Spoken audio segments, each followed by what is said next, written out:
அன்னை பர்னிச்சர்ஸ், அன்னை திருமண சீர்வரிசை பொருட்கள், டிவி, ஃபிரிட்ஜ், வாஷிங் மெஷின் உள்ளிட்ட 200க்கும் மேற்பட்ட பொருட்கள் அடங்கிய திருமண சீர்வரிசை ரூபாய் 99,000 மட்டுமே. தமிழகம் முழுவதும் இலவச டோர் டெலிவரி. தொடர்புக்கு 7550144440 9345044044. முக்கியமான ஒரு ஊடகத்துல பாத்தீங்கன்னா கருத்து கணிப்புன்ற பேர்ல ஒன்று வெளியானுச்சு. அதுல பாத்தீங்கன்னா திமுக மறுபடியும் ஆட்சிக்கு வர மாதிரியும், விஜய் அவர்கள் 2ஆம் இடத்தை பிடிச்சி எதிர்கட்சி ஆகிற மாதிரியும், அதுல வந்து நாம் தமிழர் கட்சியோட பெயரோ அவங்களோட வாக்குப்பட்டியலோ அதுல வந்து குறிப்பிடவே கிடையாது. நகைச்சுவை நடிகர் விவேக் ஒரு படத்தில் சொல்லுவார் இல்லை, மயில்சாமி நடித்த படம், எதை வேணாலும் ஒத்துக்குவேன், ஆனால் சந்திரபாபு நாயுடு ஜிலேபி போட்டாருன்னு சொன்ன பார்த்தியா, அது மட்டும் என்னால் ஏற்றுக்க முடியலன்னு சொன்னார்ல. அது போல தான் மு.க. ஸ்டாலின் வந்து முதலிடத்தில் இருக்காருன்னு சொல்றது கூட நாங்கள் ஏற்றுக்கிறோம். விஜய் 2வது இடத்துல இருக்காருன்னு சொன்ன பார்த்தியா, அதை தானே என்னால் ஏற்றுக்க முடியல அப்படிங்கிற.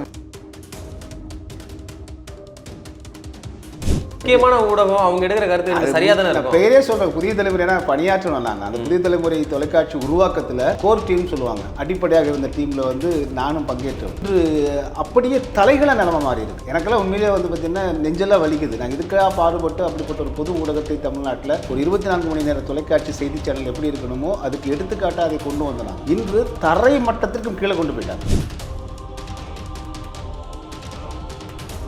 ஜனநாயகத்தோட 4வது தூண்னா ஊடகம் தான் சொல்ல முடியும். அப்படி இருக்கும்போது அந்த ஊடகங்கள் எல்லாம் ஒன்று சேர்ந்து ஒரு கட்சிக்கு மட்டும் சார்ந்து செயல்பட வேண்டிய அவசியம் அவங்களுக்கு என்ன இருக்கு? அது முதல்ல செயல்படவே கூடாதுங்க. அவசியமெல்லாம் 2வது. அப்படி என்ன அவசியம் இருக்கு? அப்போ நீங்கள் ஊடகத்தை இழுத்து மூடிட்டு போங்க, போயிட்டு நீங்கள் அறிவாலயத்தில் போய் உட்காந்துட்டு கலைஞர் டிவியில் பணியாற்றுங்கன்னு சொல்கிறேன். நடுநிலை ஊடகம்னு சொல்லியிருக்காங்கல்ல, இவரெல்லாம் போய் தயவுசெய்து அறிவாலயத்தில் கலைஞர் டிவியில் சேர்ந்துக்குங்க. வேண்டான்னு சொல்ல, தாராளமாக நீங்கள் சேவை செய்யுங்க. ஆனால் இது வந்து பொதுவான ஊடகம், நடுநிலை ஊடகம் சொல்லிட்டு இந்த அயோக்கியத்தனத்தை பண்ணக்கூடாது. பித்தலாட்டம் இது.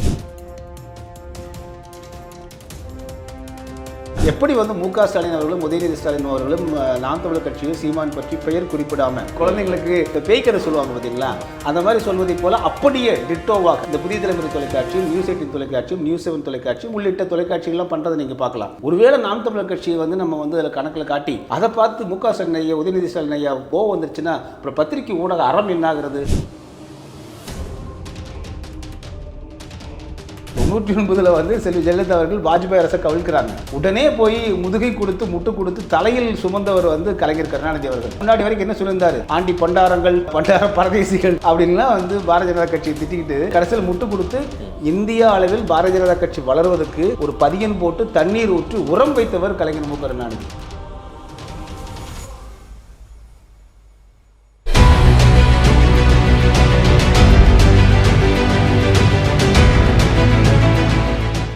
கம்ப்யூட்டிங் மற்றும் டெவாப்ஸில் முழுமையாக தேர்ச்சி பெற ஆர்வம் உள்ளவரா நீங்கள்? இந்தியாவிலேயே முதல் முறையாக இகாஸ் கிளவுட் 1-to-1 மற்றும் குழு முறையிலும் அனுபவம் மிக்க பயிற்சியாளர்களால் ஆன்லைன் வழியாக வகுப்புகளை வழங்குகிறது. தினசரி மற்றும் வாராந்திர பயிற்சி வகுப்புகள் மூலம் கிளவுட் மற்றும் டெவாப்ஸ் சான்றிதழ்களை பெறலாம். மேலும் தொடர்பு கொள்ள www.ecoscloud.com என்ற இணையதளத்தில் பார்வையிடுங்கள். உலகெங்கும் வாழக்கூடிய தமிழ் சொந்தங்கள் அனைவருக்கும் வணக்கம். இன்றைய நேர்காணல் நம்மோடு இணைந்திருப்பவர் மூத்த பத்திரிகையாளர் திரு வளர் மையறிவான் அவர்கள். வணக்கம் ஐயா. வணக்கம். வணக்கம். எப்படி இருக்கீங்க? அருமை விக்ரம். நீங்க எப்படி இருக்கீங்க? நல்லா இருக்கேன் ஐயா. ஐயா, ஒரு முக்கியமான ஒரு ஊடகத்தில் பார்த்தீங்கன்னா கருத்து கணிப்புன்ற பேரில் ஒன்று வெளியானுச்சு. அதில் பார்த்தீங்கன்னா திமுக மறுபடியும் ஆட்சிக்கு வர மாதிரியும், புதிதாக கட்சி தோன்ற விஜய் அவர்கள் 2ஆம் இடத்தை பிடிச்சி எதிர்கட்சி ஆகிற மாதிரியும், 3ஆம் இடத்து வந்து பார்த்தீங்கன்னா எடப்பாடி அவர்களும், 4ஆம் இடத்து வந்து பாஜக அவர்களும் வச்சுற மாதிரி இருந்தது. அதில் வந்து நாம் தமிழர் கட்சியோட பெயரோ அவங்களோட வாக்குப்பட்டியலோ அதில் வந்து குறிப்பிடவே கிடையாது. இந்த கருத்து கணிப்பை நீங்கள் எப்படியா பார்க்குறீங்க? நகைச்சுவை நடிகர் விவேக் ஒரு படத்தில் சொல்லுவார் இல்லை, மயில்சாமி நடித்த படம், சந்திரபாபு நாயுடு லட்டுக்கு பதிலாக ஜிலேபி போட்டுட்டாருன்னு. அதில் விவேக் சொல்லுவார், எதை வேணாலும் ஒத்துக்குவேன், ஆனால் சந்திரபாபு நாயுடு ஜிலேபி போட்டாருன்னு சொன்ன பார்த்தியா, அது மட்டும் என்னால் ஏற்றுக்க முடியலன்னு சொன்னார்ல. அதுபோல தான் மு.க. ஸ்டாலின் வந்து முதலிடத்தில் இருக்காருன்னு சொல்றது கூட நாங்கள் ஏற்றுக்கிறோம். விஜய் 2வது இடத்துல இருக்காருன்னு சொன்ன பார்த்தியா, அதை தானே என்னால் ஏற்றுக்க முடியல அப்படிங்கிற மாதிரி. முக்கியமான ஊடகம் அவங்க எடுக்கிற கருத்து சரியா தானே இருக்கும். பெயரே சொல்கிறேன், புதிய தலைமுறை பணியாற்றணும். நாங்கள் அந்த புதிய தலைமுறை தொலைக்காட்சி உருவாக்கத்தில் கோர் டீம் சொல்லுவாங்க, அடிப்படையாக இருந்த டீமில் வந்து நானும் பங்கேற்றோம். அந்த நாங்கள் பாடுபட்ட அந்த 3-4 ஆண்டு காலகட்டத்தில் வந்து பார்த்திங்கன்னா 5 ஆண்டு காலகட்டம் அது வந்து தமிழ்நாட்டில் ஒரு ஈடு இணையில்லாத ஒரு பொது ஊடகமாக அது இருந்துச்சு. முல்லைப்பெரியார் எப்படி இருக்குது அது, முல்லைப்பெரியார், அதே போல் ஜெனீவா மனித உரிமைகள் மாநாடு, தானே புயல், அப்புறம் வந்து குறிப்பாக கூடங்குளம், அந்த 4லையுமே நான் முதன்மையாக வந்து ஒருங்கிணைச்சு களத்தில் பணியாற்றினோம். இன்று அப்படியே தலைகளை நிலைமை மாறி இருக்குது. எனக்கெல்லாம் உண்மையிலே வந்து பார்த்திங்கன்னா நெஞ்செல்லாம் வலிக்குது. நாங்கள் இதுக்காக பாடுபட்டு அப்படிப்பட்ட ஒரு பொது ஊடகத்தை தமிழ்நாட்டில் ஒரு 24 மணி நேர தொலைக்காட்சி செய்தி சேனல் எப்படி இருக்கணுமோ அதுக்கு எடுத்துக்காட்டாக அதை கொண்டு வந்தோம். நாங்கள் பெரிய அணி, நான் ஒற்றையாள் கிடையாது, பெரிய அணி. அது அவ்வளோ இலக்கோடு இருந்தது. இன்று தரை மட்டத்திற்கும் கீழே கொண்டு போயிட்டாங்க.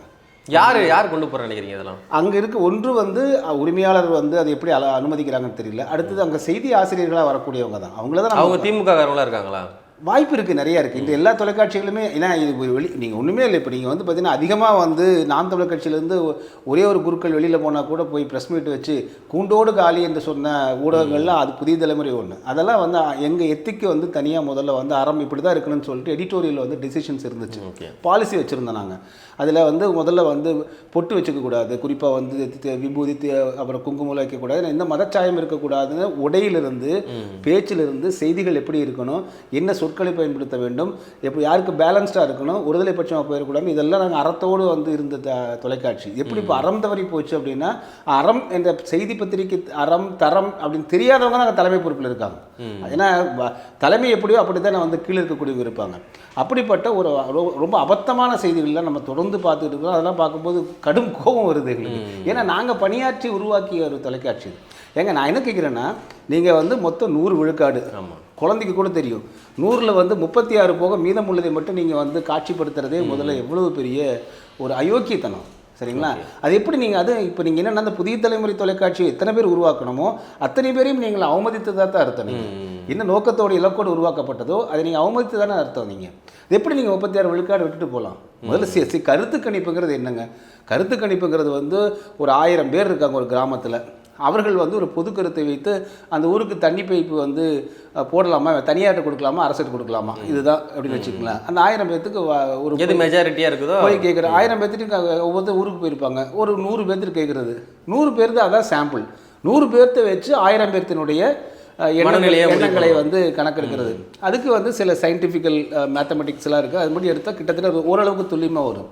ஆனால் இது எப்படி இருக்குன்னா, நீங்கள் வந்து 8.5 விழுக்காடு வாக்குகள் வாங்கியிருக்கக்கூடிய நாம் தமிழர் கட்சி, தேர்தல் ஆணையத்தினுடைய அங்கீகாரத்தை வாங்கியிருக்க கட்சி, அந்த கட்சி வந்து பேரே குறிப்பிடல, சரிங்களா? 36 விழுக்காடு எங்கடா போச்சு? 24 வரைக்கும் பேரை குறிப்பிடல. அது கூட பரவாயில்ல, 8 விழுக்காடு 8%. 36 விழுக்காடு ஆட்களுடைய கருத்துக்களே இல்லை. ஏங்க ஒரு 100 பேர் இருக்கிற இடத்துல 36 பேர்த்த நீங்கள் வந்து அவங்க சொன்னதே இல்லாமல் டேப் போட்டிட்டீங்களா? நீங்கள் திட்டமிட்டே நாம் தமிழர் கட்சி வந்து முடக்கிறாங்களா? இல்லைங்க, உங்களுக்கு என்ன தெரியுங்களா, ஒன்றே ஒன்று, இப்போ திமுகவினுடைய அத்தனை எண்ணங்களையும் இது பிரதிபலிக்கக்கூடியதாக இருக்குது. மு.க. ஸ்டாலினும் அதே போல் உதயநிதி ஸ்டாலினும் அவர்கள் நாம் தமிழர் கட்சியோ சீமானின் பெயரை கூட உச்சரிக்க மறுக்கிறாங்க. எதனால்? வளர்ந்துருவார் அப்படின்றனால. அது எப்படி அர்த்தம்னா, அவங்களாம் எங்களுக்கு பொருட்டே இல்லைங்க, அவங்களாம் நான் பேர் சொன்னால் வளர்ந்துருவாங்க. அதுவே முதல்ல வந்து எங்கள் அப்பா குதிரைக்குள்ள கதை, திருமாவளவன் முதற்கொண்டு சீமான் அவர்கள் அது வந்து எங்கள் அப்பா குதிரைக்குள்ள இல்லை அப்படிங்கிற கதை. என்ன காரணம்னா, நீங்கள் ஒருத்தரை வந்து அவரை பற்றி பேரே சொல்ல மாட்டேன் அப்படின்னு இப்போ பேச்சு வருதில்ல, இப்போ இது உங்களுக்கு தானே அவமானம், அது வெளிப்படையாக பேசிட்டு போயிடலாமே. அப்போ நீங்கள் ஒரு ரியாக்ட் பண்ணுறீங்கன்னு அர்த்தம். எப்படி வந்து மு.க. ஸ்டாலின் அவர்களும் உதயநிதி ஸ்டாலின் அவர்களும் நாம் தமிழர் கட்சியும் சீமான் பற்றி பெயர் குறிப்பிடாமல், நாங்கள் வந்து பெயரே குறிப்பிடலப்பா, லட்சியமே பண்ணலப்பா, அப்படிலாம் யாருமே இல்லைப்பா அப்படிங்கிற மாதிரி வந்து குழந்தைங்களுக்கு இந்த பேய்க்கதை சொல்லுவாங்க பார்த்தீங்களா, அந்த மாதிரி சொல்வதை போல் அப்படியே டிட்டோவாக அவருடைய எண்ண ஓட்டங்களை அதே போல் பிரதிபலிப்பதை போலவே இந்த புதிய தலைமுறை தொலைக்காட்சியும் நியூஸ் 18 தொலைக்காட்சியும் நியூஸ் 7 தொலைக்காட்சியும் உள்ளிட்ட தொலைக்காட்சிகள்லாம் பண்ணுறதை நீங்கள் பார்க்கலாம். அப்போ மு.க. ஸ்டாலின் ஐயாவுக்கும் உதயநிதி ஸ்டாலின் ஐயாவுக்கும் வருத்தம் வந்துடக்கூடாது. ஒருவேளை நாம் தமிழர் கட்சியை வந்து நம்ம வந்து அதில் கணக்கில் காட்டி அதை பார்த்து மு.க. ஸ்டாலின் ஐயா உதயநிதி ஸ்டாலின் ஐயா அவர் கோவம் வந்துருச்சுன்னா அப்புறம் பத்திரிகை ஊடக அறம் என்னாகிறது அப்படிங்கிறது தான் இவங்களுடைய எண்ணம். இல்லை என்ன காரணங்க, ஜனநாயகத்தோட 4வது தூண்னா ஊடகம் தான் சொல்ல முடியும். அப்படி இருக்கும்போது அந்த ஊடகங்கள் எல்லாம் ஒன்று சேர்ந்து ஒரு கட்சிக்கு மட்டும் சார்ந்து செயல்பட வேண்டிய அவசியம் அவங்களுக்கு என்ன இருக்குது? அது முதல்ல செயல்படவே கூடாதுங்க, அவசியமெல்லாம் ரெண்டாவது. அப்படி என்ன அவசியம் இருக்குது? அப்போ நீங்கள் ஊடகத்தை இழுத்து மூடிட்டு போங்க, போயிட்டு நீங்கள் அறிவாலயத்தில் போய் உட்காந்துட்டு கலைஞர் பணியாற்றுங்கன்னு சொல்கிறேன். இந்த பத்திரிகை ஊடகத்தோட நடுநிலை ஊடகம்னு சொல்லியிருக்காங்கல்ல, இவரெல்லாம் போய் தயவுசெய்து அறிவாலயத்தில் கலைஞர் டிவியில் சேர்ந்துக்குங்க, வேண்டான்னு சொல்லல, தாராளமாக நீங்கள் சேவை செய்யுங்க. ஆனால் இது வந்து பொதுவான ஊடகம், நடுநிலை ஊடகம்னு சொல்லிட்டு இந்த அயோக்கியத்தனத்தை பண்ணக்கூடாது, சரிங்களா? இது பித்தலாட்டம். இது மக்கள் உங்களை எதுக்கு பார்க்குறாங்க? இவங்க வந்து பொதுவாக செய்திகளை சொல்லுவாங்க, பாரபட்சம் இல்லாமல் செய்திகள் சொல்லுவாங்க தானே பார்க்குறீங்க. அப்படிப்பட்ட மதிப்பை வந்து நீங்கள் ஒரு கட்சிக்கு ஆதரவு எடுத்துகிட்டு போகிறீங்க இல்லையா, நீங்கள் ஒரு திமுக ஐடிவிங்க போல் செயல்படுறீங்க இல்லையா, இது வந்து பார்த்தீங்கன்னா ஊடகத்தை கொன்று கொண்டிருக்கிறார்கள். கருத்து சுதந்திரம் பெயரில் வந்து இவர்கள் தமிழ்நாட்டு மக்களை ஏமாற்றி கொண்டிருக்கிறார்கள். ரொம்ப நாளாக தமிழ்நாட்டு மக்களை ஏமாற்ற முடியாது. 2016 ஜெயலலிதா அவர்கள் மறைவுக்கு பிறகு 2017 எடப்பாடி அவர்கள் ஆட்சிக்கு வராங்க. 17லேருந்து 21 ஒரு 4 ஆண்டுகள் ஆட்சியில் இருக்காங்க. அந்த 4 ஆண்டுகளில் பார்த்தீங்கன்னா திமுக நிறைய போராட்டங்களை முன்னெடுக்கிறாங்க. அதெல்லாம் முக்கிய செய்திகளாக ஊடகங்கள் மாற்றுறாங்க. ஆனால் இன்றைய காலகட்டத்தில் திமுக செய்யக்கூடிய அத்தனை அவலங்களையும் பார்த்தீங்கன்னா ஊடகங்கள் பெரிதளவு காமிக்க மாட்டேங்கிறாங்க. என்ன காரணம்னு நினைக்கிறீங்க? நீங்கள் தொடக்கத்திலேருந்தே வந்து எப்பவுமே நீங்கள் இப்போ இதுக்கு 96 வரைக்கும் நீங்கள் வந்து பார்த்தீங்கன்னா அதிமுகவிற்கான ஆதரவு காட்சி ஊடகங்கள் இல்லை. அப்போ வந்து பெரிய ஒரு நட்புற ஊட அதிமுக இல்லை. காரணம் என்னென்னா, எம்ஜிஆர் அவர்களுக்கு பிறகு ஜெயலலிதா வராங்க. ஜெயலலிதா அவர்கள் வந்து அப்படி ஒரு இவர் கலைஞர் போல் வந்து எல்லா பத்திரிகை ஊடகங்களும் வந்து உட்கார வச்சு பேசுறது, வரவழைக்கிறது, அது போன்ற ஒரு பெண் அப்படிங்கிறதுனால அவங்க செய்ய முடியாத ஒரு சூழல் இருந்துச்சு. இரண்டாம் கட்ட தலைவர்களும் அது மாதிரி எடுத்துகிட்டு போகல. ஏன்னா அவங்களுக்கு வந்து 92 எந்த காலகட்டம்னா, அன்று வந்து பார்த்தீங்கன்னா இவர்கள் குறிப்பாக சசிகலா அவர்கள், அதே போல் வளர்ப்பு மகன் திருமணம் போன்ற, அதே போல் எங்கே போனாலும் டிராஃபிக்கை வந்து அப்போ நாங்கள் இங்கே அங்கே பார்த்துருக்குறோம். அந்த முதலமைச்சர் போகிறாங்கன்னா மணிக்கணக்கில் டிராஃபிக் நிறுத்தி வச்சுருவாங்க. அதெல்லாம் மக்களுக்கு பெரிய இரிட்டேஷன் கொடுத்து, இதையெல்லாம் நீங்கள் வந்து பெரிய ஒரு ப்ராபகண்டாவாக பண்ணி அவர் பெண்ணாதிக்க மாதிரி போலவும் அவர்கள் வந்து வளர்ப்பு மகன் திருமணம் இது போன்றதெல்லாம் ஓவராக ஆடிட்டாங்க, ஊழல் ராணி என்றெல்லாம் பட்டம் கொடுத்து 96 வந்து அவங்க ஆட்சியை வந்து திமுக வீழ்த்துது. 96 ஜெயலலிதா ஆட்சி 96 வீழ்த்துறாங்க. 96 2001 வரைக்கும் திமுக ஆட்சி. அப்போ தொடர்ச்சியாக வந்து வழக்கு போடுறாங்க. ஜெயலலிதா வீட்டில் செருப்பெல்லாம் போய் காமிக்கிறாங்க போயஸ் கார்டனில். பாருங்கள், இந்த நடிகை வந்து எத்தனை கோடி சம்பாதித்து இத்தனை செருப்பை வைத்திருக்கிறாருன்னு. ஒரு பெண் வந்து 4 செருப்பு வச்சிருக்கிறது சாதாரண விஷயம். அது நடிகை. அவங்க வீட்டில் புடவையும் செருப்புமா இல்லாமல் இருக்கும். அதையெல்லாம் க்ளோஸ்அப்பில் சன் டிவி காலையிலேருந்து சாயந்தரம் வரைக்கும் வருமானத்திற்கு அதிகமாக சொத்து சேர்த்த வழக்கில் ஜெயலலிதாவும் சசிகலாவும் கைது, இப்படியே தான் ஓட்டிகிட்டு இருப்பாங்க. ஒரு அத்தனை ஆண்டுகள் ஓடிட்டு இருந்தாங்க. ஆனால் வந்து அவங்களால வந்து பார்த்திங்கன்னா அப்படியே நிற்க முடியல. இவங்க கொடுத்து ஓவர் டோஸ் ஆகி இந்த பத்திரிகை ஊடகங்களை வைத்துக்கொண்டு செல்வி ஜெயலலிதா அவர்களை பற்றி அதிகமாக ஓவர் டோஸ் பண்ணுறாங்க. 99 ஜெயா டிவியை தொடங்குறாங்க செல்வி ஜெயலலிதா அவர்கள். அப்போ நாங்கள் அதெல்லாம் பங்கேற்கிறோம். சரிங்களா? பங்கேற்றதுக்கு பிறகு 1.5 ஆண்டு காலத்தில் இந்த திமுக வந்து தொடர்ந்து வந்து ஜெயலலிதா மீது அளவுக்கு அதிகமாக ஓவர் டோஸ் பண்ணி அந்த அம்மாவை வந்து டீக்ரேட் பண்ணுறாங்க, டெமாலிஷ் பண்ணுறாங்க அப்படிங்கிறது மக்களுக்கு வந்து எக்ஸ்போஸ் ஆகி 2001 திமுக ஆட்சி போயிடுச்சு. 96 உண்மையிலேயே செல்வி ஜெயலலிதா அவர்கள் இவர்கள் சொல்வதை போல் அந்த அம்மா அப்படிலாம் வந்து பெரிய ஒரு நெகட்டிவாக பண்ணாங்க இல்லைங்களா? அதுக்கு அவங்க அரசியல் வாழ்க்கையெல்லாம் போயிருந்துருக்கணும். மறுபடியும் 2001 ஆட்சிக்கு வந்தபோது அவர்கள் வந்து சிஎம் சேம்பரில் சிஎம் கையெழுத்து போட்டுட்டு முதல்ல எங்களை தான் அழைச்சி பேசுகிறாங்க, ஜெயா டிவியோட செய்தி பிரிவு. அப்போ ஜெயலலிதா அந்த கூட்டத்தில் நானே இருக்கேன். ஜெயலலிதா அவர்கள் தெளிவாக சொன்னது, 96 தவறுகள் நடந்துச்சுங்க, நான் இல்லைன்னு சொல்லலை, ஆனால் நாங்கள் செஞ்ச நல்லது எதுவுமே மக்களுக்கு போய் சேரல, பூரா கிட்டது பூரா போய் சேர்ந்துச்சு, அதனால அது ஆட்சி பிடிக்க முடியல. இப்போ நீங்கள் ஜெயாடி வந்ததுக்கு பிறகு தான் நாங்கள் எங்கள் தரப்பு மக்களுக்கு போனதுனால இன்றைக்கி வந்து வாக்களிச்சிருக்காங்க. அதனால தான் உங்களை அழைத்து நான் இங்கே வந்து முதல் மீட்டிங் உங்களோட பேசணும்னு சொன்னாங்க. அப்போ ஊடகத்தோட பலத்தை பற்றி சொல்றதுக்காக இந்த எடுத்துக்காட்ட சொல்கிறேன். அப்போது திமுக வந்து பெரும்பான்மையான ஊடகங்களை அன்று முதலே வைத்துக்கொண்டு 96 இதே வேலை தான் வைத்துக்கொண்டு அவர்கள் வந்து பார்த்திங்கன்னா எதிர்க்கட்சி அதிமுகவை கடுமையாக பண்ணாங்க. அப்போ ஜெயலலிதா அவர்களுக்கு வந்த பிறந்து ஒரே ஒரு ஊடகம் வந்து ஜெயா தொலைக்காட்சி தான். அதற்கு பிறகு வந்து பார்த்திங்கன்னா இப்போ அதே தான், இப்போவும் அதே உத்தி தான் திமுக கையாளுது. அன்று காட்சி ஊடகங்களையும் பத்திரிகைகளையும் அவர்கள் அரவணைச்சோ அல்லது வேறு ஏதோ வழியில் அவங்க வந்து ஆதரவாக எடுத்துகிட்டு போயிட்டாங்க. இன்று அவர்களுக்கு மிகப்பெரிய சாதகம் என்னென்னா, ஒரு 200 யூடியூப் சேனல்களை வந்து அவர்கள் வந்து உருவாக்கி அவர்களுக்கு மாத சம்பளம் கொடுத்து பேச வைக்கக்கூடிய அந்த உத்தியை செய்கிறாங்க. ஸோ ஊடகங்களை வைத்துக்கொண்டும் கோட்டருக்கும் கோழி பிரியாணி கொடுத்து கூட்டத்தை கூட்டுவது, வாக்குகளுக்கு பணம் கொடுப்பது, இந்த உத்தியை தவிர திராவிட முன்னேற்ற கழகத்திடம் வேறு எந்த உத்தியுமே இல்லை. சரிங்களா? அதில் வந்து புதுசாக மாடனா எப்படி படலாம் அப்படிங்கிற, சாப்பாட்டுக்குள்ளே வச்சு கொடுக்குறதா, பிரியாணிக்குள்ளே வச்சு கொடுக்குறதா, சட்டிபானிக்குள்ளே வச்சு கொடுக்குறதா, இதுதான் அவங்க வந்து பார்த்தீங்கன்னா பகுத்தறிவோடு சிந்திச்சு இன்னோவேட்டிவாக சிந்திப்பாங்க. இதில் நீங்கள் சொன்ன மாதிரி நிறைய யூடியூப் சேனல்லாம் காசு கொடுத்து துவங்க வச்சுருக்கேன்னு சொல்கிறீங்க. அவங்களோட முக்கியமான நோக்கம் என்ன இருக்குன்னு பார்த்தீங்கன்னா, ஆட்சியாளர் என்ன தவறு பண்ணுறாங்க, மக்களுக்கு என்ன அநீதி நடக்குது, அதெல்லாம் பேச மாட்டாங்க. நாம் தமிழர் கட்சி என்ன பண்ணுது, சீமானவர் என்ன பண்ணுறாங்க, அதே விமர்சனம் பண்ணி ரொம்ப ஒரு அருவருப்புத்தக்க வகையில் வந்து பேசிகிட்டு இருக்காங்க. அதை எப்படி பார்க்குறீங்க? நீங்கள் முதல்ல அதிமுகவை எதிர்த்துட்டு இருந்தாங்க அவங்க. நான் சொன்ன போல செல்வி ஜெயலலிதா அவர்களே எடுத்துக்கிட்டு இருந்தாங்க. எடுத்து ஒரு பரப்புரை பண்பதற்கு செய்வதற்காக பத்திரிகை ஊடகங்களை பயன்படுத்தினாங்க. அதுக்கு பிறகு இப்போ வந்து பார்த்தீங்கன்னா எதிர்கட்சிங்கிற ரோலை வந்து முழுக்க வந்து ஒரு நேர்மையான பண்ணுறதுக்கு சீமான் அவர்கள் செஞ்சுட்டு இருக்காங்க. எடப்பாடி கொடுக்காத ரோலை இவர் கொடுத்தாங்க. நீங்கள் அதிமுக திமுக ரெண்டுமே கரப்ஷன் தாங்க. நீங்கள் இப்போ இன்று வந்து முக ஸ்டாலினா எடப்பாடியான்னு பார்த்தா சரி, எடப்பாடி ஓரளவுக்கு ஜனநாயகமாக இருக்காரு அல்லது வந்து அந்த அளவுக்கு மோசம் இல்லைன்னு சொல்ல முடியுமே தவிர மொத்தத்தில் 2 பேருமே கரப்ஷன் தான். அதிமுக திமுக ரெண்டுலேயுமே வந்து ஊழல் அப்படிங்கிறதுல சளைத்தவர்கள் அல்ல, போட்டி போட்டு தான் அவங்க வந்து அடித்து நொறுக்கி பணத்தை சம்பாதிச்சு வச்சிருக்க, சம்பாதித்தல சுரண்டி வைத்திருக்கிறார்கள். அப்போ இது அப்படிப்பட்ட எந்த குற்றச்சாட்டும் இல்லாமல் வாக்குகளுக்கு பணம் கொடுக்காம கூட்டத்துக்கு கூட காசு கொடுக்காம கூட்டம் வந்து ஒவ்வொரு பிரச்சனைகளும் தமிழ்நாட்டினுடைய மண் ஆதாரமான பிரச்சனைகள் எல்லாம் குரல் கொடுத்து கொண்டிருக்கக்கூடிய சீமான் அவர்களை கண்ட யாருக்கு பயம் இல்லாமல் இருக்கும்? இப்போ அதிமுக வந்து நேரடியாக எதிர்க்கல. ஏன்னா அதிமுக தன்னோட திராவிடியன் ஸ்டாக்னு சொல்லிக்கிறது இல்லை. அதிமுக நிறைய பேர் எங்கிட்ட கூட கேட்பாங்க, நீங்கள் எப்போ பார்த்தாலும் திமுக மட்டும்தான் தமிழ் தேசிய ஆதரவாளர்கள்லாம் கடுமையாக விமர்சனம் பண்ணுறீங்க, அதிமுக ஏன் விமர்சனம் பண்ணலன்னு கேட்பாங்க. அதிமுக என்றைக்குமே தன்னை திராவிடியன் ஸ்டாக்னு சொல்லிக்கிட்டு கிடையாதுங்க. புரிஞ்சுங்களா? அங்கே அவர் வந்து திராவிடியன் ஸ்டாக்குன்னு மாற்றும் போது எடப்பாடி இங்கே அவருடைய எக்ஸ்தலத்தில் வந்து அவர் தமிழர் நாட்டுக்கான உரிமைன்னு அவர் தமிழ் தேசியத்தை எடுக்கிறாரு. சரி. ஸோ அவங்க வந்து தன்னை திராவிடியன் அப்படின்னு அக்செப்ட் பண்ணிக்கிறது இல்லை. அந்த காரணத்துக்காக தான் முக்கியமாக நம்ம வந்து அதிமுக ஒரு கொஞ்சம் சாஃப்ட் கார்னர் வந்து தமிழ் தேசியவாதிகள் எடுக்கிறாங்க. ஆனால் அதே வேளையில் அவருடைய ஊழலையோ அல்லது வாக்குகளுக்கு பணம் கொடுக்கக்கூடியதோ அதை நம்ம ஒருபோதும் ஏற்றுக்கொள்ள போவதில்லை. சரிங்களா? இந்த நிலைப்பாடு தான் இவங்களுக்கு பயம். அதில் குறிப்பாக அதிமுக திமுகவுக்கு பயம். ஏன்னா இப்போ அவங்க தானே ஆட்சியில் இருக்காங்க. ஒரு 10 ஆண்டுகள் கூப்பில் இருந்தாங்க, இப்போ 5 ஆண்டுகள் வந்துட்டாங்க. அடுத்த 5 ஆண்டுகள் வந்து போச்சு அப்படின்னா ஆட்சி மாற்றம் வருமா இல்லை மறுபடியும் அவங்களுக்கு வர அந்த அச்சம் இருக்கு இல்லைங்களா? ஆட்சி மாற்றம் வந்துருச்சு அப்படின்னா அப்புறம் வந்து உதயநிதி எப்படி முதலமைச்சர் ஆக்குறது, அப்போ ஒட்டுமொத்தமான திமுக அறக்கட்டளையை வந்து எப்படி வந்து தங்கள் வசம் வைத்திருப்பது அப்படிங்கிற அச்சமெல்லாம் இருக்கு இல்லைங்களா? அதனால இப்போ சமீப காலமாக பதட்டம் அதிகமாக இருக்கு. பார்க்கலாம், நீங்கள் என்ன ஊடகங்கள் வச்சிருந்தாலும், புதிய தலைமுறையாகட்டும் எந்த ஊடகத்தை நீங்கள் வைத்து பொய் பேசினாலும் கூட இன்றைக்கி நான் கேட்குறேன், அப்படி ஒரு வேளை மு.க. ஸ்டாலின் தான் முதலிடம், விஜய் 2வது இடம், சீமான் படத்தையே காணாம், நாம் தமிழர் கட்சின்னு ஒன்று தமிழ்நாட்டில் இல்லவே இல்லை, இது இந்திய தேர்தல் ஆணையம் தான் அதே வந்து பொய் பேசி ஒரு கட்சி இருப்பதை போல கற்பனை செய்து கொண்டிருக்கிறது. நீங்கள் காணொலி ஊடகத்திலலாம் பார்க்குற நாம் தமிழர் கட்சியெல்லாம் ஏஐயில் வடிவமைக்கப்பட்ட ஒரு பொய் அப்படிங்கிற மாதிரி தான் திமுக வந்து இப்போ பண்ணிகிட்டு இருக்காங்க. ஆனால் ஃபேக்ட் என்ன? அப்புறம் ஏன் நீங்கள் பதட்டப்படுறீங்க? விஜயை கண்டா பதட்டப்படுறீங்க. ஒரு பிளேடை வைத்து அதை அறுக்க முடியுமா, இது அறுக்க முடியுமா, மலை அறுக்க முடியுமான்றீங்க.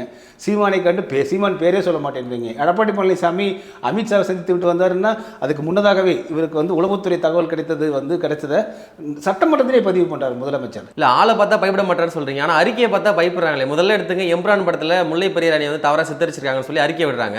மறுநாளே ஸ்டாலின் அவர்கள் அந்த எம்ரான் படத்தில் அந்த முல்லை பெரியார் அந்த காட்சியை நீக்கிட்டோம் அப்படின்ற மாதிரி அறிக்கை விடுறாங்க. அதற்கு முன்னாடி பார்த்தீங்கன்னா திரௌபதி அம்மன் கோயில் ஆல் இந்தியா போராட்டம் அறிவிச்சிருந்தாங்க. அதே மாதிரி சேகர் பாபு அறநிலையத்துறை அமைச்சர் சேகர் பாபு அவர்கள் நாங்கள் வந்து இந்த மாதிரி அந்த இதை நாங்கள் உடைச்சிடுறோம், எல்லா மக்களையும் நாங்கள் கோயிலுக்கு போய் நாங்கள் அனுமதிக்கிறோம் அப்படின்ற மாதிரி சொல்கிறாங்க. இவங்க நாம் தமிழர் கட்சி தரப்பா என்ன சொல்கிறாங்கன்னு பார்த்தீங்கன்னா, சீமான் சொல்கிறாரு ஸ்டாலின் செய்கிறாரு அப்படின்ற மாதிரி வந்து ஹேஷ்டேக் ட்ரெண்ட் பண்ணுறாங்க. நீங்கள் எப்படி பார்க்குறீங்க? இல்லை, அது உண்மை தான். எதிர்கட்சிகளுடைய அழுத்தம் முக்கியம் இல்லை. இப்போ மக்களை கூட்டிடுவாங்கல்ல. சீமான் அவர்கள் செய்யக்கூடியது என்ன, செய்ய முடிந்தது என்ன, அவரால் செய்ய முடியுது, அவர் மக்களை திரட்டி விட முடியும். சரிங்களா? மக்களை திரட்டினாங்க, மக்கள்கிட்ட போய் இவர் பேசினாலே மக்கள்கிட்ட போய் சேருது, ரீச் ஆகிடுது. அப்போ கடைக்கோடி மக்கள் வரைக்கும் போய் சேர்றது வந்து இவங்களுக்கு பாதிப்பு.